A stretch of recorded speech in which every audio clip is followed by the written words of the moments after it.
Dr. Len Schleifer, thanks for joining us today. Great to be here, Meg. Well, I want to start off by talking about your biggest drug, Ilia, for age-related macular degeneration. You have just gotten some new competition from Novartis, and some folks are trying to handicap what that competition is going to mean. And I think Evercore ISI suggested a doctor thinks that could take half the market from you within 2 to 3 years. Tell us about the future of Ilia. Well, we just announced this morning, in fact, that Ilia had a great quarter. It did $1.22 billion in the United States, and that was no impact of inventory whatsoever. And that was the first quarter which this new product was competing with us. And that represented year-over-year growth, double digits, about 13 or 14% for the year, which is pretty remarkable for a drug of that size. So we see a lot of opportunity for Ilia to continue to grow. There's always going to be competition. We have faced competition from Avastin, from Lucentis, from this drug, but we have a safety profile that I think is quite remarkable. We have an efficacy profile. We have all the indications. We're pushing hard now to make a difference in diabetic eye disease, which this new drug doesn't even have the indications for that yet. So I think Ilia is doing great. And of course, that drug is taken primarily by older folks, many of whom are covered by Medicare Part B.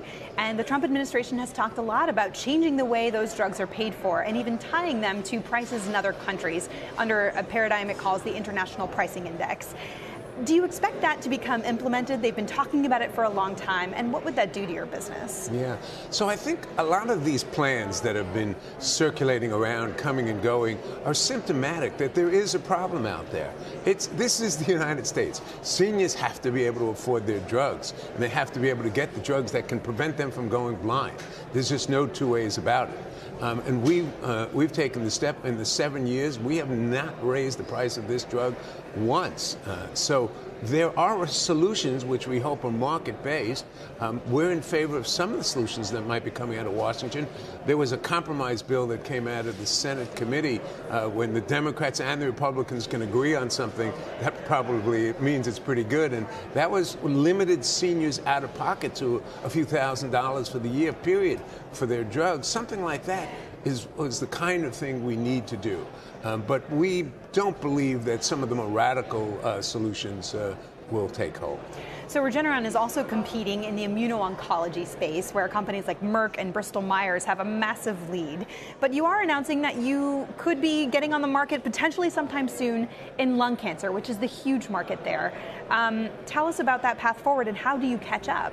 Yeah, so a year ago when we spoke at this conference, we said that beyond Ilia and beyond Dupixent, immuno-oncology was a huge focus for the company, and we have delivered on that. We have now validated that our Libtayo, our PD-1 drug, is the leading drug in the United States for cutaneous squamous cell carcinoma. We did that in a year.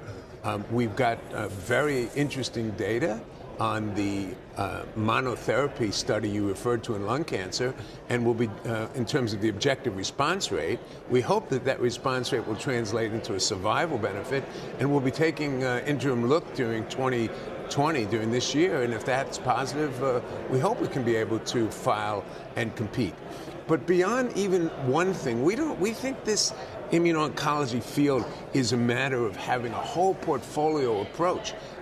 We have Libtayo, which of course we're partners with Sanofi on, but we have our bispecific CD20, CD3, which has shown some very exciting data in lymphomas. We have a myeloma bispecific, and we have a new class of bispecifics that was just published in the scientific literature last week, which could change the whole field. So I don't think this is anywhere close to being the final story being written here. All right, a lot more to discuss, Len. Thank you for being here with us. Great to be here.